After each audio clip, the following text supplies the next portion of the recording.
Son smoshningiz bo'lsa, videoda oxirigacha ko'ring, sababi bitta problema bilan kelgan. Qaranglar, bizga kelgungacha boshqa ustaxonada galovkalari ochilgan, remontlari bo'lgan, galovkachiga olib borib, qisqasi qilingan. Mashinani prosta bitta eshitinglar. Bosing.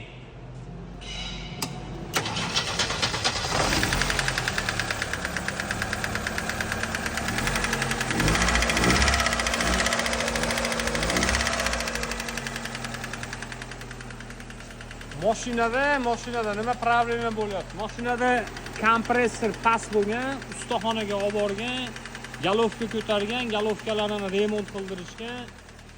Mashinada yana bitta yangi kasallik chiqib qolgan. Bu ovoz o'zi nisbatan bo'lgan, galovka ochib yopgandan keyin mashina kuchayib ketgan ovoz. Lekin endi biz buni nima qilamiz? Polni motor qilib yuboramiz. Sababi yurgizganda shubdan ham tutashlari bor, ovozlari bor. Kuzatishda davom etib turinglar. Bo'lgandan keyin sohot qilishga xudo xolisa harakat qilamiz. Taxminan nechta pul rasxod chiqadi. Shunaqa holatda qildirganlar bo'lsa, sizlar yozib turinglar. Biz unda boshladik.